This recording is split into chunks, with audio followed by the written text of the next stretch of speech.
ಓಂ ಶಾಂತಿ. ಇಂದಿನ ಮುರಳಿ ದಿನಾಂಕ 15 ಜನವರಿ 2026. मुरली महावाक्यಗಳು. नीचे बच्चे, तुम्हारे मुख से कभी भी हे ईश्वर, हे बाबा शब्द नहीं निकलना चाहिए. ये तो ಭಕ್ತಿ ಮಾರ್ಗ की ಪ್ರಾಕ್ಟೀಸ್ है. ಮಧುರ ಮಕ್ಕಳೇ, ತಮ್ಮ ಮುಖದಿಂದ ತಮ್ಮ ಬಾಯಿಯಿಂದ ಎಂದಿಗೂ ಸಹ ಹೇ ದೇವರೇ, ಹೇ ಈಶ್ವರ ಅನ್ನುವಂಥ ಶಬ್ದಗಳೆಂದಿಗೂ ಬರಕೂಡ್ದು. ಯಾಕೆಂದರೆ ಇವೆಲ್ಲ ಶಬ್ದ ಈ ರೀತಿ ಏನು ಪದ್ಧತಿ ಇದೆ, ಇದು ಭಕ್ತಿ ಮಾರ್ಗದಾಗಿದೆ ಅಂತಾರೆ ಬಾಬಾ. ಜ್ಞಾನ ಮಾರ್ಗ ಮತ್ತು ಭಕ್ತಿ ಮಾರ್ಗ ರಾತ್ರಿ ದಿನದಷ್ಟು ಅಂತರ ಇದೆ. ಭಕ್ತಿಯಿಂದ ಮಾತ್ರ ಮುಕ್ತಿ. ಇನ್ನೂ ಜ್ಞಾನ ಮಾರ್ಗ ನಮ್ಮನ್ನು ಭಕ್ತಿಯಿಂದ ಮತ್ತು ಸರ್ವ ಬಂಧನಗಳಿಂದ ಮುಕ್ತ ಮಾಡುವುದಾದರೆ ಭಕ್ತಿ ಮತ್ತಷ್ಟು ಬಂಧನಗಳಲ್ಲಿ ಮುಳುಗಿಸುವಂಥದ್ದಾಗಿದೆ. ಯಾಕೆಂದರೆ ಭಕ್ತಿಯ ಫಲವೇ ಜ್ಞಾನ ಆಗಿದೆ. ಜ್ಞಾನ ಪ್ರಾಪ್ತಿಯಾದ ಮೇಲೆ ಭಕ್ತಿಯ ಸಂಸ್ಕಾರಗಳು ಉಳಿಬಾರ್ದು. ಹೇ ಈಶ್ವರ ಅನ್ನೋದ್ರಲ್ಲೇನಿದೆ ಅಂಥದ್ದು. ಅರ್ಥಾತ್ ಯಾವಾಗ ನಾವು ಈ ಸತ್ಯ ಜ್ಞಾನವನ್ನು ಅರ್ಥ ಮಾಡ್ಕೊಂಡಿದ್ದೀವಿ, ಅರ್ಥಾತ್ ನಾನು ಯಾರು, ನಾನು ನಿರಾಕಾರ ಆತ್ಮ ಹಾಗೂ ಇಂಡಿಪೆಂಡೆಂಟ್, ಸದಾ ಸ್ವತಂತ್ರವಾಗಿರುವ, ಸದಾ ನಿರ್ಬಂಧನವಾಗಿರುವ ಹಾಗೂ ಅವಿನಾಶಿಯಾಗಿರುವ ಸತ್ಯ ನಾ ಆತ್ಮ ಇದ್ದೀನಿ. ಮತ್ತೇನು ಸದಾ ಭರ್ಪೂರ್, ಸದಾ ಸಂಪನ್ನ ಆತ್ಮ ಇದ್ದೇನೆ. ಹಾಗೂ ಬಾಬಾ ಹೇಗಿದ್ದಾರೋ ಹಾಗೇ ನಾನಿದ್ದೀನಿ. ಆದರೆ ಬಾಬಾ ಈ ಸಮಯದಲ್ಲಿ ಹೇ ಈಶ್ವರ ಅಂತ ಯಾಕೆ ಹೇಳ್ಬೇಡ್ರಿ ಅಂತಾರಂದರೆ, ಹೇ ಈಶ್ವರ ಅನ್ನುವಂಥದ್ದು ನಾನು ಕಮ್ಜೋರ್ ಇದ್ದೀನಿ, ಹೇ ಭಗವಂತ ನೀ ಬಂದು ನನಗೆ ಹೆಲ್ಪ್ ಮಾಡು, ದಯಾ ಮಾಡು, ಕೃಪಾ ಮಾಡು ಅಂತ ಕೇಳೋದಾಗಿದೆ. ದಯ ಮಾಡು ಏ ದೇವ್ರೇ ಅಂತ ಅನ್ನೋರು ಯಾರು? ಈ ಮಾಯೆಗೆ ವಶಭೂತಾದಂಥ ಮನಸ್ಸು. ಮನಸ್ಸಿನ ಮಾತು ಬಾಬಾ ಮೊದಲೇ ಗೊತ್ತಿದೆ. ಮನಸ್ಸಿನ ಮಾತುಗಳೆಲ್ಲವೂ ಡ್ರಾಮಾ ಅನುಸಾರ ಮನಸ್ಸಿನಲ್ಲಿ ನೊಂದಿದೆ. ಡ್ರಾಮಾದ ಸ್ಕ್ರಿಪ್ಟ್ ಅನುಸಾರ ಯಾವುದು ನೊಂದಿದೆ ಅದು ಯಾವತ್ತಿಗೂ ಬದಲಾಗಲಿಕ್ಕೆ ಸಾಧ್ಯವಿಲ್ಲ. ಅಂದ ಮೇಲೆ ಬಾಬಾ ಹೇಳ್ತಾರ, ಮನಸ್ಸಿನ ಮಾತುಗಳನ್ನು ಬಾಬಾ ಎಂದಿಗೂ ಕೇಳಿಸ್ಕೊಳ್ಳೋದಿಲ್ಲ. ಬಾಬಾ ಡ್ರಾಮಾದ ರಚಯಿತ ಅದಾರ. ಅಂದ ಮೇಲೆ ಬಾಬಾ ಹೇಳ್ತಾರ, ಡೈಲಾಗ್ಸ್ಗಳನ್ನು ನಾಟಕದಲ್ಲಿ ಹೇ ದೇವರೇ, ಹೇ ಈಶ್ವರ ಅಂತ ಭಕ್ತಿ ಮಾರ್ಗವನ್ನು ಮುಂದುವರಿಸಬೇಕಾಗಿತ್ತು.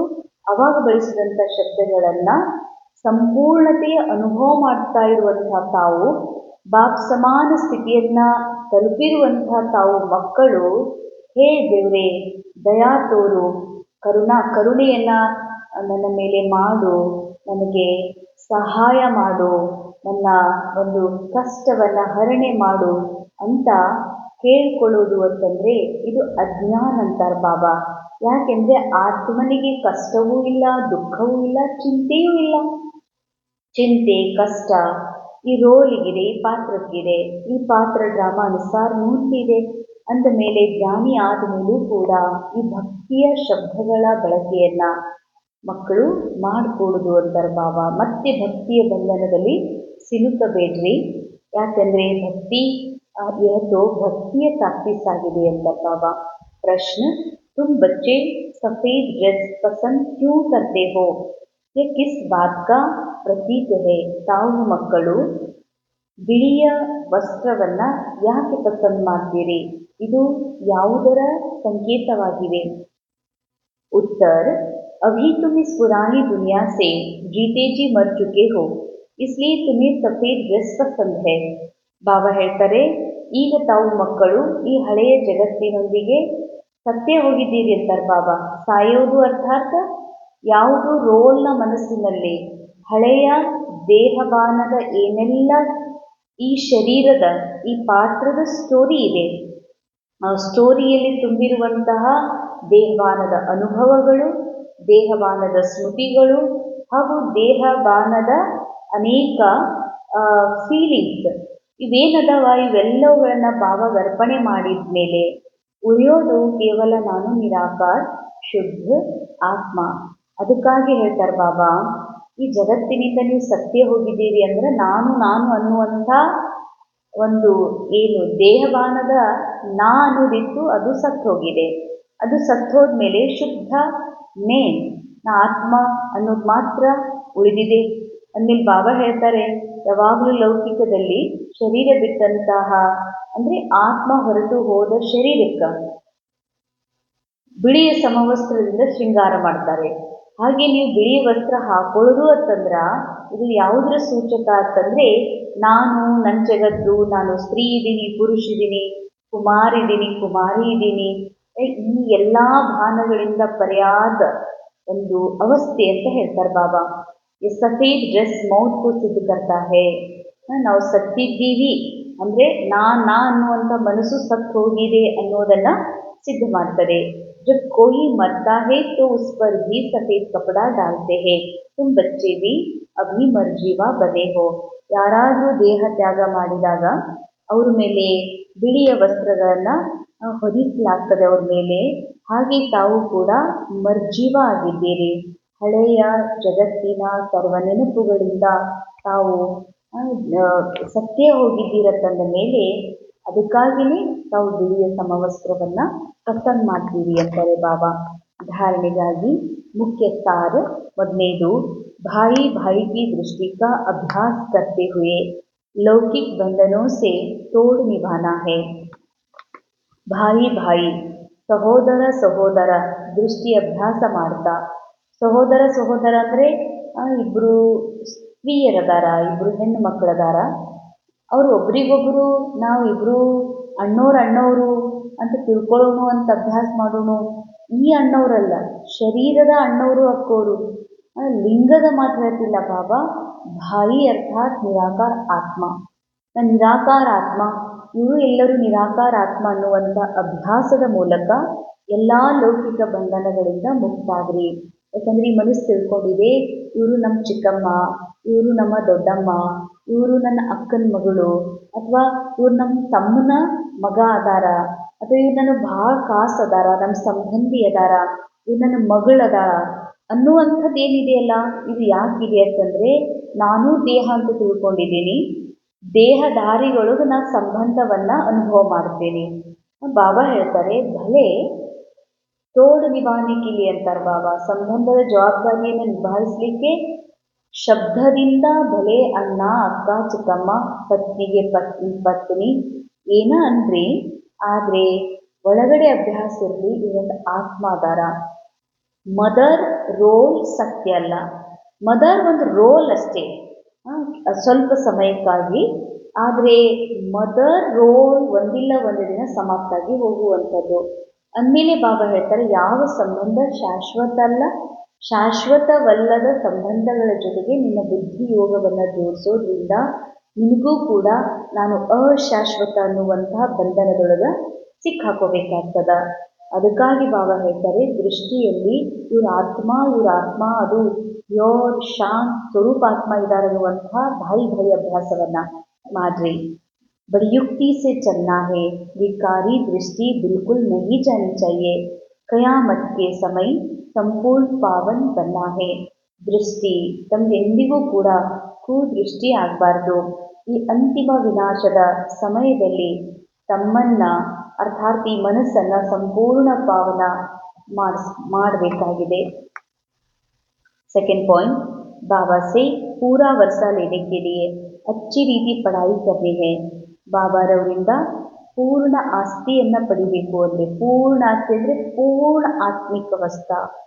ಪೂರ್ಣ ಆಸ್ತಿ ಅರ್ಥಾತ್ ಸಂಪೂರ್ಣ ಬಾಪ್ ಸಮಾನ ಅವಸ್ಥಾ, ಸಂಪೂರ್ಣ ಭರ್ಪೂರ್ ಸಂಪನ್ನಾಗಿರುವಂತಹ ಅವಸ್ಥಾ.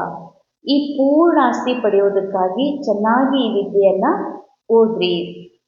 और पति पावन बाबा से योग लगाकर पावन बनना है. ಪತಿತರ ಪಾವನ ನಿರಾಕಾರ ತಂದೆ ನೆನಪು ಮಾಡೋದ್ರಿಂದ ಈ ಮನಸ್ಸು ಕೂಡ ಪಾವನ ಆಗ್ತದ. ಅದಕ್ಕೆ ಬಾಬಾ ಪದೇ ಪದೇ ಹೇಳ್ತಾರೆ ಸಾಕಾರ ಮುಳ್ಳೆಯಲ್ಲಿ ಮನಾಭವ, ಮನಸ್ಸನ್ನು ಬಾಬಾರವರಿಗೆ ಅರ್ಪಣೆ ಮಾಡಿ ಈ ಮನಸ್ಸು ಪಾವನ ಆಗಿಬಿಡ್ತದೆ. वरदान, अपनी संपूर्णता के आधार पर समय को समीप लाने वाले ಮಾಸ್ಟರ್ ರಚಯಿತ ಭವ. ತಮ್ಮ ಸಂಪೂರ್ಣತೆಯ ಆಧಾರದ ಮೇಲೆ ಸಮಯವನ್ನು ಸಮೀಪ ತರುವಂತಹ ಮಾಸ್ಟರ್ ರಚಯಿತ ಆಗ್ರಿ. ಸಮಯ ಆಪ್ಕಿ ರಚನಾ ಹೇ. ಬಾಬಾ ಹೇಳ್ತಾರೆ ಸಮಯ ನಿಮ್ಮ ರಚನಾ ಆಗಿದೆ. ಬಹಳ ಸೂಕ್ಷ್ಮವಾದಂಥ ಮಹಾವಾಕ್ಯ. ಸಮಯದಿಂದ ಪರ್ಯಾದ ಆತ್ಮ ನಾನು, ಟೈಮ್ಲೆಸ್, ಕಾಲಾತೀತ ಆತ್ಮ ನಾನು. ಕಾಲ ನನ್ನನ್ನು ಬಂಧಿಸಲಿಕ್ಕೆ ಎಂದಿಗೂ ಸಾಧ್ಯವೇ ಇಲ್ಲ. ಆದರೆ ನಾ ಯಾರಿದ್ದೀನಿ ಅನ್ನುವಂತಹ ಸತ್ಯ ತಿಳಿಯದೇ ಇರುವ ಕಾರಣದಿಂದ ನನಗೆ ನಾನು ಮನಸ್ಸೇ ನಾ ಅಂತ ತಿಳ್ಕೊಂಡಿರೋದ್ರಿಂದ ಈ ಮನಸ್ಸು ಅಜ್ಞಾನದಲ್ಲಿ ಸಿಲುಕಿ ಇದು ತಿಳ್ಕೊಂಡಿದೆ, ನಾನು ಅಪೂರ್ಣ, ನಾನು ಕಮ್ಮಿದ್ದೀನಿ, ನಾನು ಇವೆಲ್ಲವುಗಳ ಅಂಡರೊಳಗಿದ್ದೀನಿ ಅಂತ ಅನುಭವ ಮಾಡ್ತದೆ. ಆದರೆ ಬಾಬಾ ನಮಗೆ ಸತ್ಯ ಓಪನ್ ಮಾಡ್ತಾರೆ, ಮಕ್ಕಳೇ ಈ ಸಮಯದ ರಚಯಿತ ನೀವಿದೆ. ಸಮಯದ ರಚಯಿತ ನೀವಿದ್ದೀರಂದ್ರೆ ಯಾವಾಗ ನಾ ಆತ್ಮ ನಿರಾಕಾರ ಆತ್ಮ ಈ ಪರಂಧಾಮದಿಂದ ಈ ಸಾಕಾರ ಯೂನಿವರ್ಸ್ ಒಳಗೆ ಎಂಟರ್ ಮಾಡ್ತೀನಿ, ಇಲ್ಲಿರುವ ಈ ಜಗತ್ತಿನೊಳಗ ಸಮಯ ಸ್ಟಾರ್ಟ್ ಆಗ್ತದ. ನನ್ನಿಂದ ಅರ್ಥಾತ್ ನಾ ಆತ್ಮನಿಂದ ಈ ಸಮಯಕ್ಕೆ ವ್ಯಾಲ್ಯೂ ಇದೆ. ಇದಕ್ಕಂತಾರೆ ಬಾಬಾ ಸಮಯದ ರಚಯಿತ. ಸಮಯದ ರಚಯಿತ ಸಮಯದ ಮೇಲೆ ಆಧಾರ ಆಗಬಾರ್ದು. ಮುಂದೆ ಸಮಯ ಅನುಸಾರ ಆಗ್ತೀನಿ, ನೋಡ್ತೀನಿ, ಮುಂದೆ ಮಾಡ್ತೀನಿ ಅಂತ ಸಮಯವನ್ನು ಆಧಾರ ಮಾಡ್ಕೊಳ್ಬಾರ್ದು. ರಚಯಿತ ರಚನಾಕ್ಕೂ ಅಧೀನ ಕರ್ತೆ ಹೇ. ಯಾವಾಗಲೂ ರಚಯಿತನೇ ತನ್ನ ರಚನೆಯನ್ನ ಅಧೀನ ಮಾಡ್ಕೊಳ್ತಿರ್ತದೆ. ಇಸಿಲಿಯೇ ಯಹ ಕಭಿ ನಹಿ ಸೋಚೋ ಕಿ ಸಮಯ ಆಪೇ ಹಿ ಸಂಪೂರ್ಣ ಬನಾ ದೇಗಾ. ಅದಕ್ಕಾಗಿ ಎಂದಿಗೂ ಈ ರೀತಿ ವಿಚಾರ ಮಾಡಬೇಡ್ರಿ, ಸಮಯ ಅನುಸಾರ ಸಂಪೂರ್ಣ ಆಗ್ತೀವಿ, ಸಮಯ ಎಲ್ಲ ಮಾಡ್ತಾ ತಗೋ ಅಂತ ಅನ್ಕೋಬೇಡ್ರಿ. ಸಮಯವನ್ನ ಸಂಪೂರ್ಣತೆಯ ಅನುಭವ ಮಾಡಿ ಸಮಯವನ್ನ ಸಮೀಪ ತರುವಂಥವರೇ ಮಾಸ್ಟರ್ ರಚಯಿತ ತಾವಿದ್ದೀರಿ. आपको ಸಂಪೂರ್ಣ ಬನ್ ಸಮಯಕ್ಕೂ ಸಂಪೂರ್ಣ ಲಾನಾ ಹೇ, ಸಮೀಪ ಲಾನಾ ಹೇ.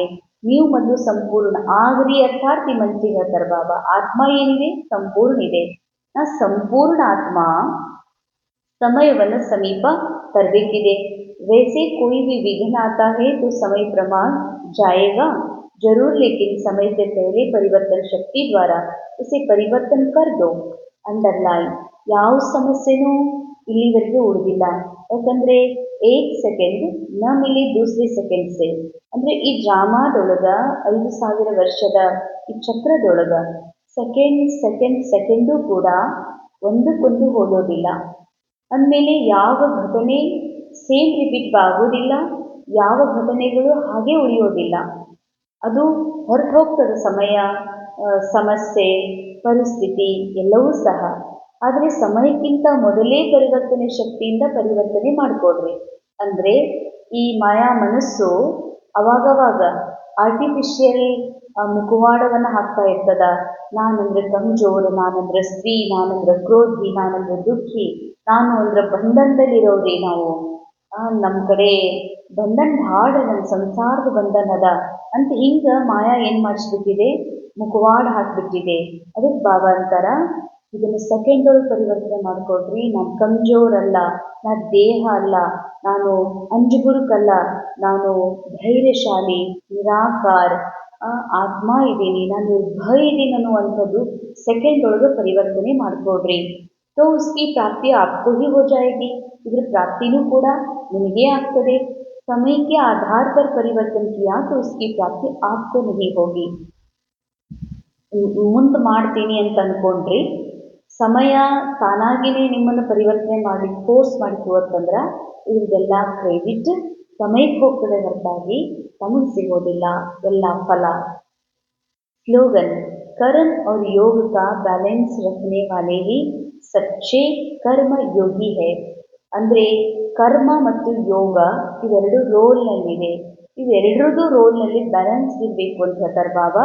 ಅಂದಾಗ ಮಾತ್ರ ಸತ್ಯ ಕರ್ಮ ಯೋಗಿ ಆಗಲಿಕ್ಕೆ ಸಾಧ್ಯ. ಅವ್ಯಕ್ತ ಇಶಾರೆ ಈ ಅವ್ಯಕ್ತ ಮಾಸದಲ್ಲಿ ಬಂಧನ ಮುಕ್ತರಾಗಿ ಜೀವನ್ಮುಕ್ತಿ ಸ್ಥಿತಿಯ ಅನುಭವ ಮಾಡ್ರಿ. जब तक कर्मेंद्रियों का आधार है तो कर्म तो करना ही है. ಅಂಡರ್ಲೈನ್. ಎಲ್ಲಿವರೆಗೆ ಈ ಕರ್ಮೇಂದ್ರಿಯಗಳದಾವ, ಪಂಚತತ್ವದ ಈ ದೇಹ ಇದೆ, ಅಲ್ಲಿವರೆಗೆ ಪಾತ್ರವನ್ನ ಮಾಡಲೇಬೇಕು. ಲೇಕಿನ್ ಕರ್ಮ ಬಂಧನೇ ಕರ್ಮ ಸಂಬಂಧ. ಕರ್ಮದ ಬಂಧನದಲ್ಲಿ ಬರಬೇಡ್ರಿ, ಕರ್ಮದ ಸಂಬಂಧದಲ್ಲಿ ಬರ್ರಿ ಅಂತಾರೆ ಬಾಬಾ. जीवन मुक्त अवस्था अर्थात सफलता भी ज़्यादा और कर्म का बोझ भी नहीं. ಜೀವನ್ಮುಕ್ತ ಸ್ಥಿತಿ ಅಂದರೆ ಬಹಳ ಸಫಲತೆ. ಅಂದರೆ ಸ್ವಲ್ಪ ಸಮಯದೊಳಗ ಸ್ವಲ್ಪ ಅಭ್ಯಾಸ, ಸ್ವಲ್ಪ ಟೆನ್ಷನ್ ಕೊಟ್ಟರೆ ಬಹಳ ಪುರುಷಾರ್ಥ, ಬಹಳ ಪ್ರಾಪ್ತಿ ಇದೆ ಅಂತಾರೆ ಬಾಬಾ. ನಾನು ನಿರಾಕಾರ ಶಕ್ತಿ ಆತ್ಮ, ಬಾಕಿ ಇಲ್ಲೆಲ್ಲ ಇರುವುದು ಕೇವಲ ನಾಟಕ ಮಾತ್ರ ಅನ್ನುವ ಈ ಒಂದು ಸ್ಮೃತಿ ನಿಮ್ಮನ್ನ ಬಹಳ ಸಫಲರನ್ನಾಗಿ, ನಿರಂತರ ಯೋಗಿಯನ್ನಾಗಿ ಮಾಡ್ತದೆ. ಆಗ ಕರ್ಮದ ಭೋಜ, ಕರ್ಮದ ಹೊರೆ, ಚಿಂತೆ ತಮಗಿರೋದಿಲ್ಲ.